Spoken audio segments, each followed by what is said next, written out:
Ika sa first yaya at ang ansab nato siya yung pagbalik karon sa first lady. Mga kapuso, makaubanta sa programa Thia Thomalla. Mayong buntag, Thia. Welcome sa GMA Regional TV Live. Unsa man ka nga oras usually mumata kung walay trabaho o taping? Mayong buntag ka natong tanan mga kapuso sa Region 7, Region 8. Siguro mata ko mga latest na ako ang 9:30 kung kapoy kaayo ko. Pero kung dili ko kapoy kaayo, naiusahay yung mata ko 7 a.m., 8 a.m.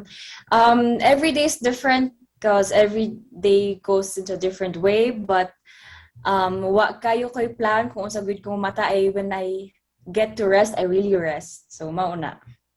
Thia, what is your most favorite part of the week o ngano? Usually it's Sunday because it's family day, but it's been 2 years na ako kauli sa Southern Leyte.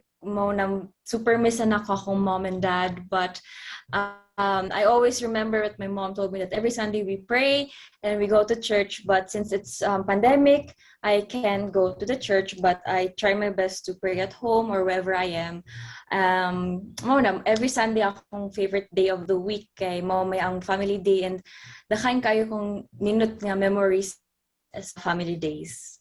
Isip mo sa ka beauty queen o sa kadako ang natabang sa pag-apil nimo sa mga beauty pageants kaniadto nga karon artista na ka, Thia?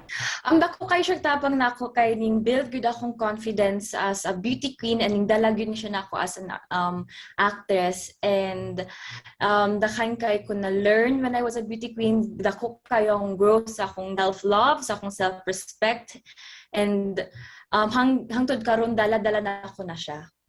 Unsa sab nga mga tips ang gusto nimo ihatag sa mga gusto nga mo appeal og beauty pageant? If na-good mo yung plans mo, join og beauty pageants, una-una, kailangan na gikan na sa inyong kasing-kasing ang inyong pag-appeal. Kay dili ni siya joke and if you join for experience, you should be ready for what's about to happen and always pre-prepared and know ahead and always know kung unsay kaya sa imong kaugalingon, unsay mga personal questions like favorite color, those are very important questions to know yourself more. And if you don't know yourself, maglisod gyud ka. Importante na you have to know yourself, what you want and what you don't want. Unsa nimo ka miss ang tibuok cast sa first yaya, Thia?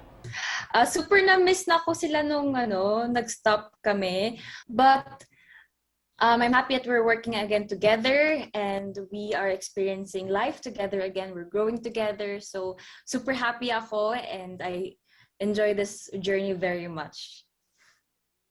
O kaming tanan excited gyud sa inyong bagong project dinhi sa GMA, ang First Lady. Para nimo asa man ka mas kiligon? So season 1 o sa season 2? I don't think kaya nato sila i-compare because they're two similar but different stories and kaabang-abang din ang First Lady. Same First Yaya, makahilak mo, makatawa mo, ma-enjoy ninyo ang ride and daghan kayo ang ma-learn sa First Yaya and sa First Lady. So they're equally different but similar. if you understand, parang gets nyo ba? Thia, anong lahi man ang kilig nga naakaron sa season 2 unsa may kalainan sa duha ka seasons? Kilig gihapon, super, I tell you. But bisan ikasal na si President and Melo, kilig na kilig pa rin. But there will be different challenges na ang ilang matubang, especially na karon medyo involved ng politics. So watch out, guys. Thia, giunsa mo pag-prepare sa imong kaugalingon ning bag-ong season karon sa First Lady? Usually same preparations din sa First Yaya. Workout, knowing your character, and since I did Vala's First Yaya, I know her already, but my challenge pa rin to build her character, especially ngayon she's engaged to her higher superior, Captain Conrad Enriquez, and there will be challenges as well as sa relationship nila. So wino-work namin yan and ayan, more on character building yun. Thia, please thank o invite everyone nga padayon lang sa pagtan-aw sa First Lady din sa GMA Telebawad. Ayan. Daghan kayong salamat sa maning suporta sa first yaya last year. Guys, first lady na this year and mag-uban na ta. Daghang salamat, Thia. It was nice talking to you this morning. Thank you mga kapuso.